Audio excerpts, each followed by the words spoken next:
Good morning મિત્રો. આજની સવારની પ્રેમી સલામ, જય મસીહ કી.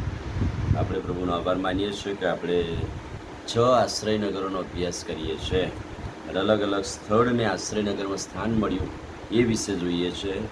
અને આજે આપણે હેબ્રોન, જેનો અર્થ થાય છે સંગત અથવા એકત્ર કરવું, ભેગું કરવું, સમાધાન કરવું વગેરે અર્થ થાય છે.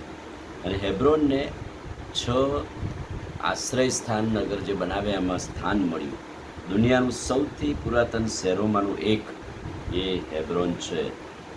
જો તમે બાઇબલ વાંચો તો ઇબ્રાહિમ 12મો અધ્યાય, ઉત્પત્તિ 12મો અધ્યાય, ઇબ્રાહિમ આ શહેરમાં વસવાટ કરવા આવ્યો અને પાછળથી તેનું નામ કિરિયાત આર્ય પાડવામાં આવ્યું.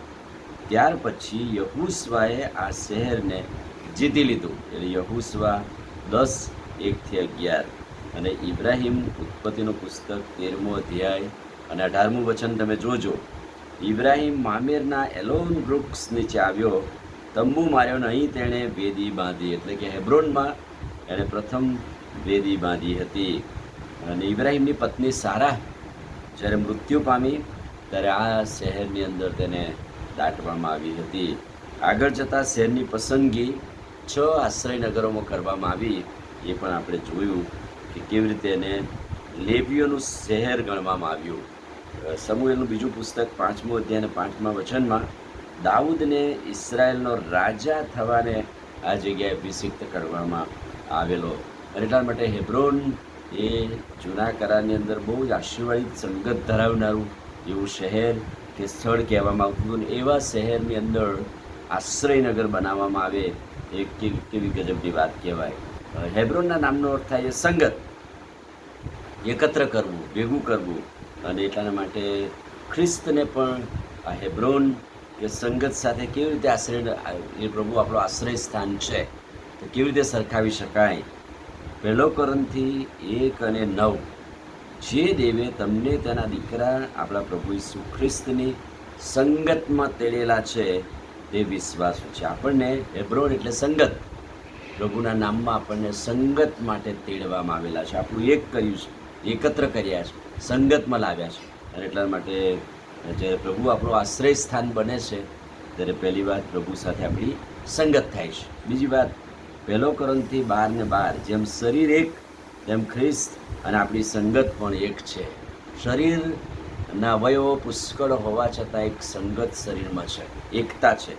એમ કે જે ખ્રિસ્ત અને આપણી સાથેના સંબંધમાં પણ છે. આપણે ખ્રિસ્ત સાથે એક છીએ, ખ્રિસ્ત સાથેના સંબંધમાં આપણી સંગત છે. 1 યોહાન 1:3, અમારી સંગત બાપની અને તમારી સાથે છે. એ સંત પાઉલ પણ લખે છે વારંવાર, અને યોહાન પણ કહે છે. શું કહે છે? અમારી બાપ સાથેની સંગત છે. અને સંત યોહાન કહે છે કે અમારી સંગત બાપની અને તમારી સાથે છે. એટલે કે હેબ્રોન સંગત. 1 યોહાન 1:7, પણ તે પ્રકાશમાં છે, તેમ જો આપણે તેના પ્રકાશરૂપ થઈએ અને પ્રકાશમાં રહીએ તો આપણને એકબીજા સાથે સંગત છે.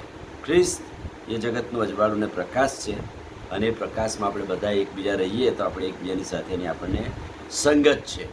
એટલે કે 6 આશ્રય સ્થાનોમાં કે નગરમાં હેબ્રોન એટલે કે સંગત, ત્યાં બધાની સંગત થાય છે, એકત્ર કરવું, ભેગા કરવું.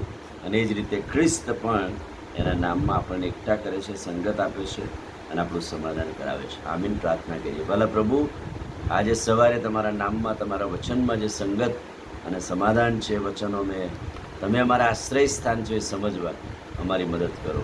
પ્રભુ ઈસુના નામમાં માંગીએ છીએ, સાંભળો અને માન્ય કરો. આમીન. God bless you.